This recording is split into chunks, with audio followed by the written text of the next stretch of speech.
तो कहानी की शुरुआत में हम देखते हैं कार को जो कि एक कमरुट्टू नाम के गांव में जा रही होती है। ये गांव पूरी तरह से बाकी सारी दुनिया से अलग जैसा लगता है और यहाँ पर चारों तरफ जंगल ही जंगल बने होते हैं।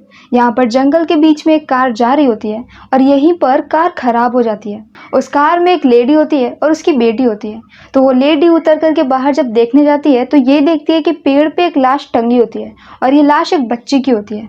ये देख करके वो डर जाती है और तुरंत ही अपनी कार में वापस आती है। पर अब तक वो ये देखती है कि खुद उसकी बेटी भी गायब हो गई है। और इसके बाद हम किलर को देखते हैं जो कि उसकी बेटी को लेकर के जा रहा होता है और सीन यहीं पर कट जाता है। नेक्स्ट सीन में हम देखते हैं एक कार को जहां पर एक पूरी फैमिली दोबारा से कमरुट्टू गांव में आ रही होती है और ये फैमिली पहले यहीं पर ही रहती होती है। मतलब कि इस फैमिली में जो हेड होता है वो यहाँ पर रहता है। यहाँ पर उसके पिताजी का घर होता है जिनकी अब डेथ हो गई है और अब यहाँ पर उसके भैया और भाभी रहते हैं और वो शहर में रहता है। पर यहाँ पर वो वापस आया है क्योंकि उसे अपनी बेटी की शादी करनी है और वो ऐसा चाहता है कि उसकी बेटी की शादी उसी घर से हो जहाँ पर उसके मम्मी पापा पहले रहते थे। ये घर एक पुराना घर होता है जो कि अब बंद हो गया होता है और इसका बड़ा भाई इस घर को ओपन करने से मना कर देता है क्योंकि पूरे गांव में ऐसा मानना होता है कि उस घर में ब्रह्म राक्षस रहता है। अब ये बात तो उसका छोटा भाई नहीं मानता है पर अब यहाँ पर बड़ा भाई साफ साफ इनकार कर देता है। तो दूसरे लोग उसे ये बोलते हैं कि अगर उसे उस घर में रहना है तो पहले वो पूजा करवा दे और उसके बाद वहां पर रह सकता है। यहाँ पर उसके भैया भाभी आपस में बिल्कुल भी बात नहीं करते हैं क्योंकि सालों पहले उनका एक बेटा था जिसका नाम था संजू। बचपन में कुछ गलत दोस्तों की संगति में आकर के उसने मंदिर से कुछ गहनों को चुरा लिया होता है। ये मंदिर यहाँ का सबसे ज्यादा पुराना मंदिर होता है और अब यहाँ पर क्योंकि संजू ने गहने चुरा लिए थे इस बात से उसके पिता को बहुत ज्यादा गुस्सा आता है और संजू उसी दिन से अपने गाँव को छोड़ करके भाग जाता है और तब से वो वापस नहीं आया। इस बात से उसकी वाइफ उससे इतना ज्यादा नाराज हो जाती है कि अब वो अपने हस्बैंड से कभी भी बात नहीं करती है और वो बस अपने बेटे को वापस चाहती है। पर अब यहाँ पर संजू की माँ को एक चिट्ठी मिलती है कि सालों बाद संजू वापस आ रहा है क्योंकि उसकी माँ की तबीयत बहुत ज्यादा खराब हो गई है और वो उनसे मिलना चाहता है। ये पता चलने के बाद ही उसकी माँ बहुत ज्यादा खुश हो जाती है। और अब हम नेक्स्ट सीन में देखते हैं संजू को जो यहाँ पर जैसे तैसे लिफ्ट लेकर के गाँव में जा रहा होता है। यहाँ पर जब वो घर पे पहुंचता है तो ये देखता है कि उसकी फैमिली में से कोई भी वहां पर नहीं होता है। असल में वो सभी लोग एक नाटक को देखने के लिए चले गए होते हैं और अब यहाँ पर कोई भी नहीं है। तो वो एक कच्चे रास्ते से उसी नाटक वाले जगह पे जाने लगता है कि तभी वहां पर उसे घर मिलता है। ये घर उसी के पूर्वज का होता है, मतलब कि उसके दादाजी का होता है। और इसी घर के पास में उसे अपर्णा मिलती है। अपर्णा वही लड़की है जिसकी शादी होने वाली है। यहाँ पर अपर्णा और संजू पहली बार मिलते हैं और पहली बार में दोनों एक दूसरे को लाइक करने लगते हैं और अब उन्हें लगता है कि यहाँ पर कोई है। तो अब जब वो लोग कुएं में देखते हैं तब उन्हें ये दिखता है कि अंदर एक लाश होती है जो कि इसी गांव के एक पुलिस ऑफिसर की होती है। ये देख करके दोनों डर जाते हैं और जैसे ये बात संजू के पिता को पता चलती है वो बहुत ज्यादा गुस्सा हो जाता है। उसे ऐसा लगता है कि क्योंकि सालों पहले संजू ने मंदिर में चोरी की थी और अब वो वापस आ गए तो उसके वापस आने की वजह से ये सारी मौतें दोबारा से शुरू हो गई हैं और ये एक टाइप का श्राप है जो कि हमेशा उसकी फैमिली पर लगा रहेगा क्योंकि संजू ने मंदिर से गहने चुराए होते हैं। इस बात से नाराज होकर के वो संजू को अपने घर से निकाल देते हैं और ये कहता है कि वो घर के अंदर नहीं आ सकता। अब संजू यहाँ पर खिड़की से ही अपनी माँ से मिल लेता है और अलग जाकर के रहने लगता है। और अब नेक्स्ट सीन में ये पता चलता है कि नया ऑफिसर आने वाला है, मतलब कि अभी यहाँ पर पुराने वाले ऑफिसर को मरे हुए बस 2 दिन हुए होते हैं और यहाँ पर एक नया ऑफिसर आ रहा होता है। अब नेक्स्ट सीन में हम पानी के बीच में एक शिप को देखते हैं जहाँ पर अंदर हम विक्रांत रोड़ा को बैठे हुए देखते हैं। यहाँ पर बाहर एक आदमी शिप के पैसेंजर्स को परेशान कर रहा होता है तो विक्रांत यहाँ पर अपनी फाइटिंग स्किल्स दिखा करके सबको बचा लेता है और इसके बाद वो गाँव में जाता है। गाँव में वो एक जीप से अंदर जाता है जहाँ पर उसके साथ में उसकी एक छोटी सी बेटी भी होती है। उसकी बेटी का नाम गीतांजलि होता है और जब वो रास्ते में जा रहा होता है कि तभी उसकी जीप का टायर पंचर हो जाता है। इस बात से वो बाहर निकलता है, इधर उधर देखता है पर उसे कोई भी दिखता नहीं है। तो अब वो अपनी बेटी को लेकर के गेस्ट हाउस में चला जाता है जहाँ पर उसे रहना है। नेक्स्ट मॉर्निंग वो पुलिस स्टेशन में जाता है जहाँ पर वो ये देखता है कि पुराना वाला ऑफिसर कोई केस को सॉल्व कर रहा होता है और उसने पूरी वॉल पे हर जगह अलग अलग टाइप के नोटेशंस लिख करके रखे होते हैं। ये नोटेशंस कोड में होते हैं तो उन्हें क्रैक करना मुश्किल होता है। यहाँ पर विक्रांत कॉल पे अपनी वाइफ से बात करता है और इसके बाद फिर वो अपर्णा के घर की तरफ को निकल जाता है। असल में अभी तक यहाँ पर अपर्णा के माता पिता ने वो पूजा कर ली होती है और घर को खोल दिया होता है तो अब वो अपने पैतृक घर में चले जाते हैं। अब यहाँ पर विक्रांत आता है और ये बोलता है कि उसे पता चला है कि पुराने ऑफिसर को यहीं पर ही मार दिया गया था और वो उस कुएं को देखना चाहता है। वो उस कुएं के पास में जाता है तो उसके पास में वहां पर संजू भी आ जाता है। वो संजू को रस्सी देता है और रस्सी से लटकते हुए नीचे चला जाता है। नीचे वो देखता है कि पानी के अंदर काफी सारे जहरीले सांप होते हैं और यहीं पर उसे उस ऑफिसर का पर्स भी मिलता है, जो कि शायद उस ऑफिसर ने जानबूझ करके छिपा दिया है। वो इस पर्स को लेता है और ऊपर आ जाता है। अब इसके बाद वो दोबारा से अपने एक कांस्टेबल के साथ उसी जगह पर जाता है जहां पर उसकी जीप पंचर हुई होती है। यहाँ पर रात में विक्रांत ने ऐसा सुना होता है कि पंचर से पहले एक और आवाज आई थी। उसे लगता है कि जरूर किसी ने गन से शॉट किया होगा और इसीलिए उसने रात में बाहर निकल करके देखा था।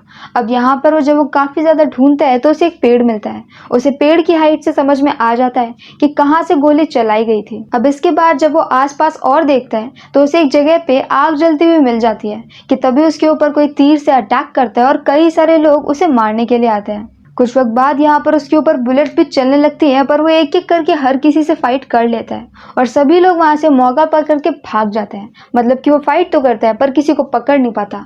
अब यहीं पर उसे वही वाली लाश मिल जाती है जो कि मूवी की स्टार्टिंग में उस लेडी ने देखी होती है, एक बच्चे की लाश। जब वो बच्चे की बॉडी को नीचे उतारते हैं तो ये देखते हैं कि उसका फेस आधा पेंट होता है और उसके साथ में एक नोट भी लिखा होता है। इसके बाद यहाँ पर विक्रांत इन सब चीज़ों की इन्वेस्टिगेशन करना शुरू करता है और इसके बारे में वो बात करने के लिए पीटी टीचर के पास में जाता है। इस पूरे गांव में एक ही स्कूल होता है जहाँ पर हेडमास्टर और पीटी टीचर दोनों एक ही आदमी होता है।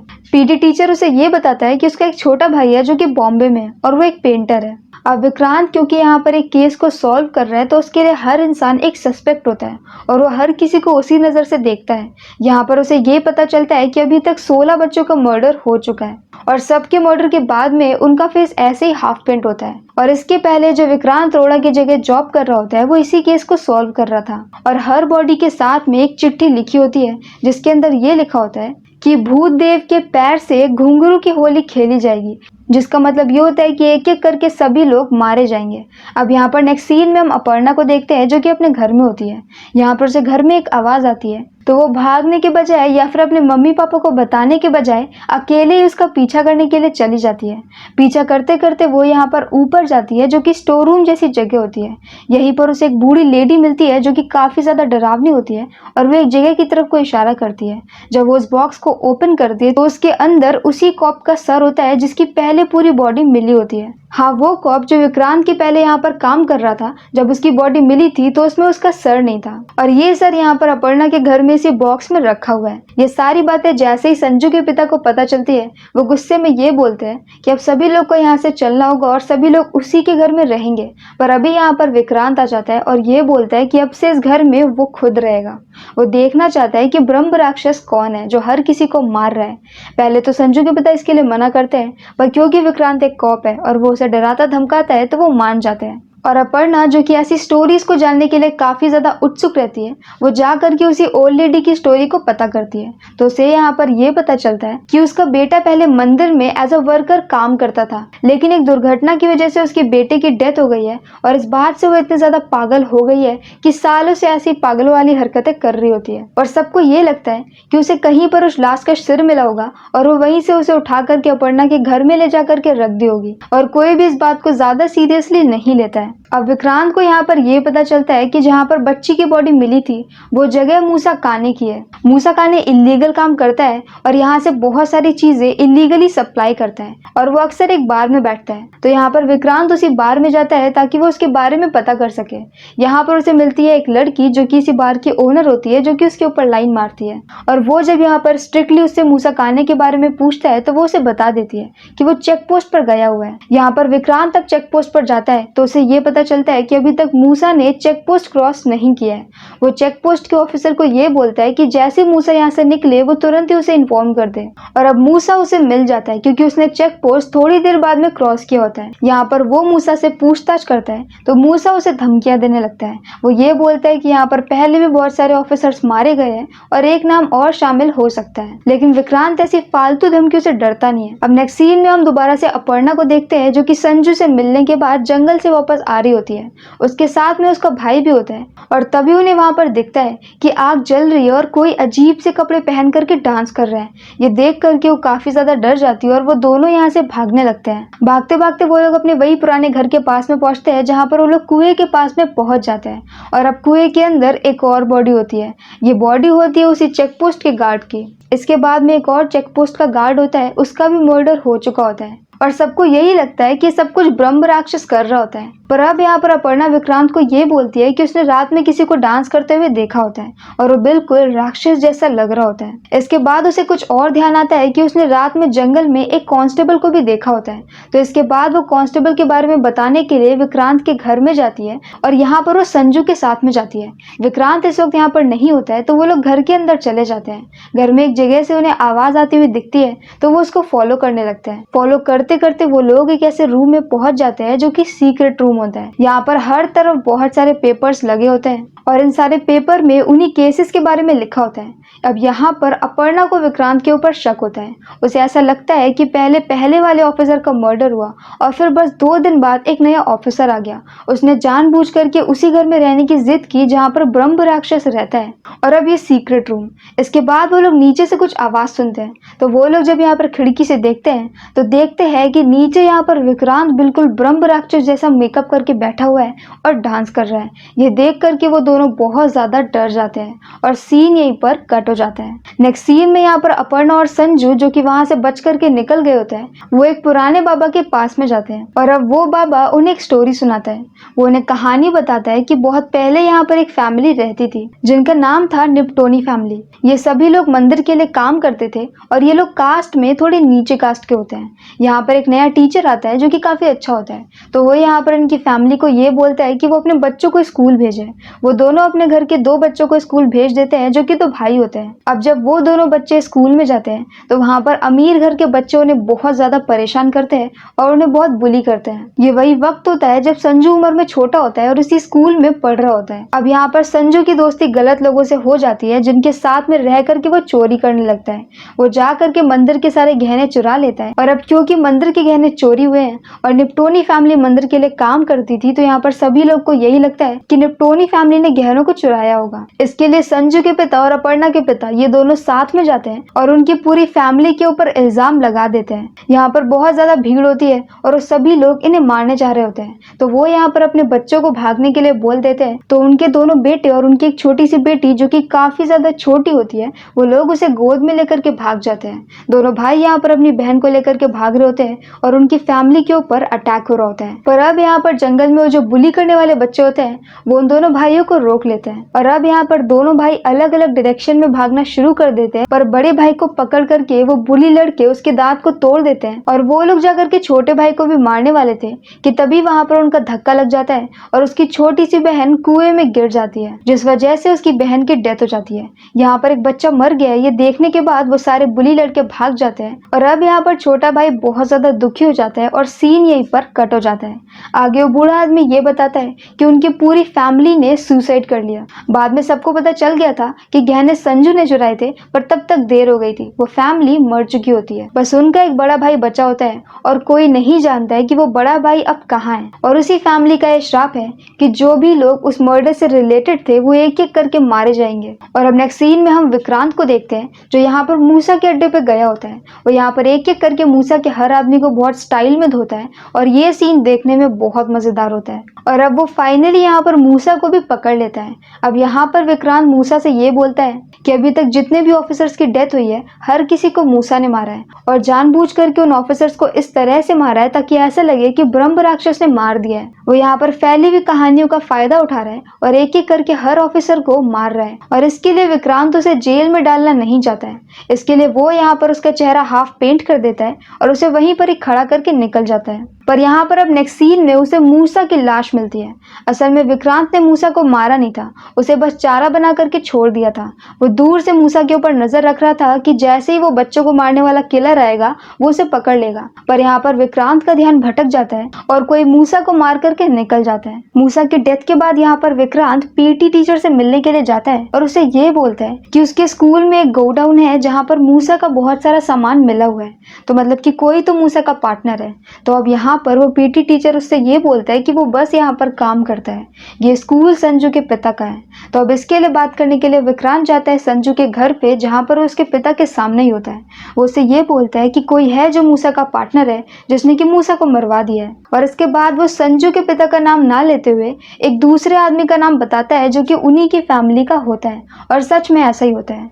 उस दिन यहाँ पर मूसा को उसी आदमी ने मरवाया होता है, ताकि वो यहाँ पे अपने खिलाफ सारे सबूतों को हटा सके, क्योंकि उसे पता होता है कि विक्रांत कभी ना कभी तो पता लगा ही लेगा। और अब यहाँ पर उस आदमी को पकड़ लिया जाता है। और अब यहाँ पर नेक्स्ट सीन में विक्रांत एक बार फिर से जाता है संजू से मिलने के लिए, जहाँ पर वो संजू की पिटाई कर देता है। अब यहाँ पर जब अपर्णा आती है तो विक्रांत अपर्णा से ये बोलता है कि इसका नाम संजू नहीं है, ये कोई और है, और संजू तो पहले ही मर चुका है। ये सारी बातें सुनने के बाद संजू यहाँ पर ये बोलता है कि वो संजू का रूममेट है। और कुछ दिन पहले संजू यहाँ पर अपनी माँ से मिलने के लिए बहुत ज्यादा एक्साइटेड था, लेकिन आने से एक दिन पहले उसका एक्सीडेंट हो गया और उसकी डेथ हो गई। तो वो यहाँ पर संजू की अस्थियों को लेकर के आता है, पर यहाँ पर आकर के वो अपना नाम संजू बता देता है, क्योंकि वो नहीं चाहता है कि उसकी माँ को बुरा लगे, क्योंकि उसकी माँ की भी जल्दी ही डेथ होने वाली है। ये सारी बातें संजू के पिता सुन लेते हैं, लेकिन इसके बाद वो अपना गुस्सा संजू को लेकर के हटा चुके होते हैं और अब वो संजू को एक्सेप्ट कर लेते हैं। मतलब कि ये जो नकली संजू होता है वो उसे ही अपना संजू मान लेते हैं। इसी के साथ में यहाँ पर संजू को घर में एंट्री भी मिल जाती है।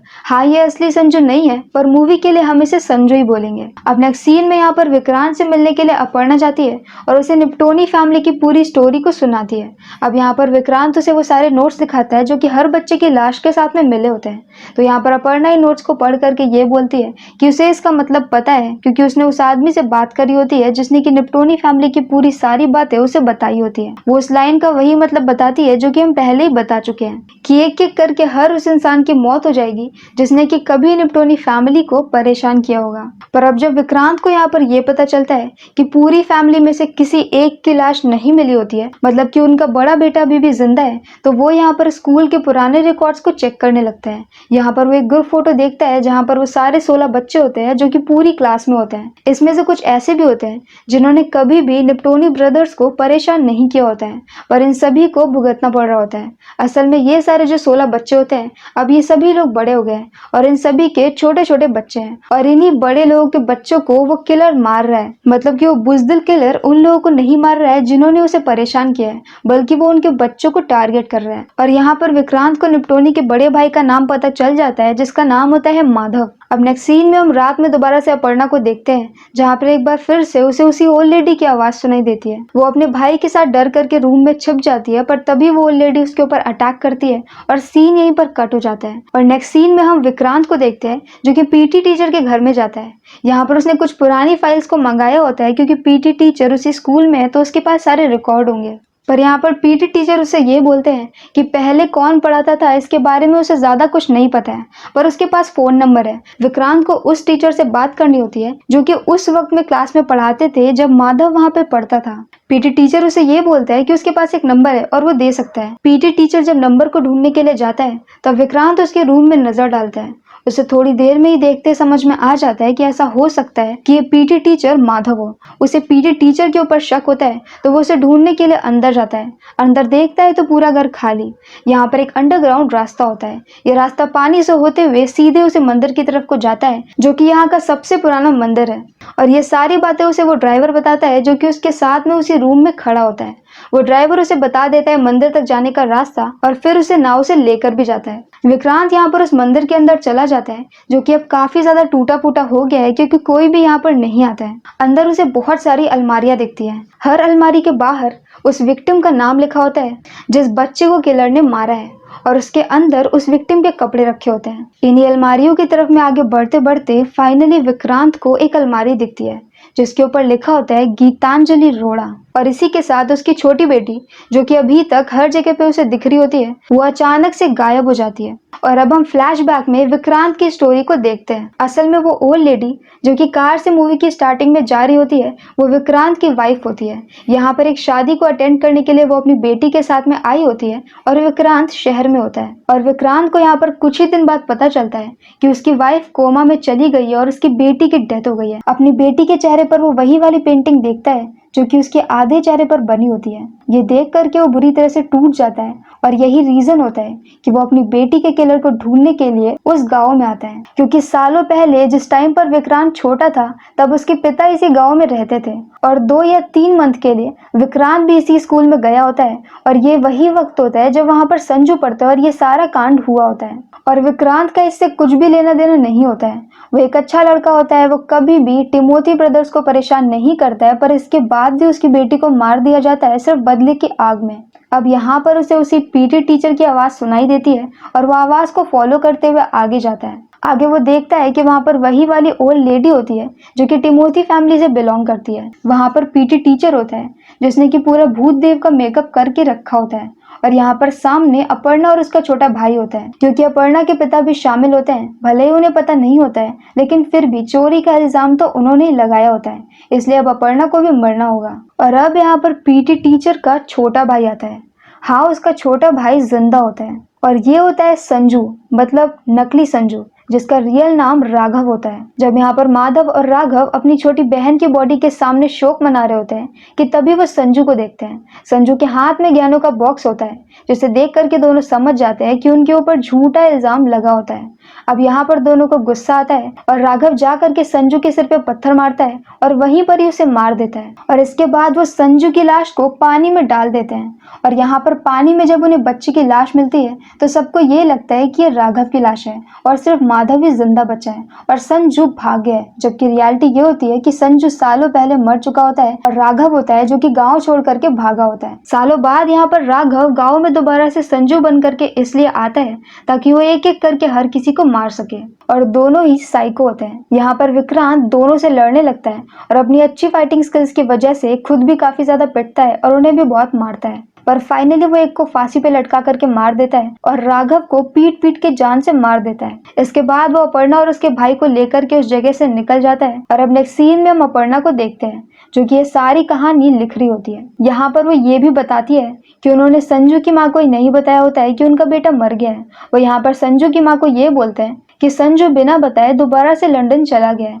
और वो कब वापस आएगा किसी को नहीं पता, क्योंकि वो एक मरती हुई माँ को ये नहीं बता सकते कि उनके बेटे की मौत सालों पहले हो चुकी थी और अभी तक वो एक झूठी आशा में बैठी हुई थी कि उनका बेटा कभी वापस आएगा। और इसी एंडिंग के साथ ये मूवी यहीं पर खत्म हो जाती है।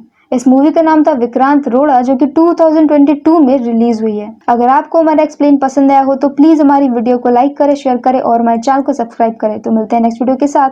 Bye bye.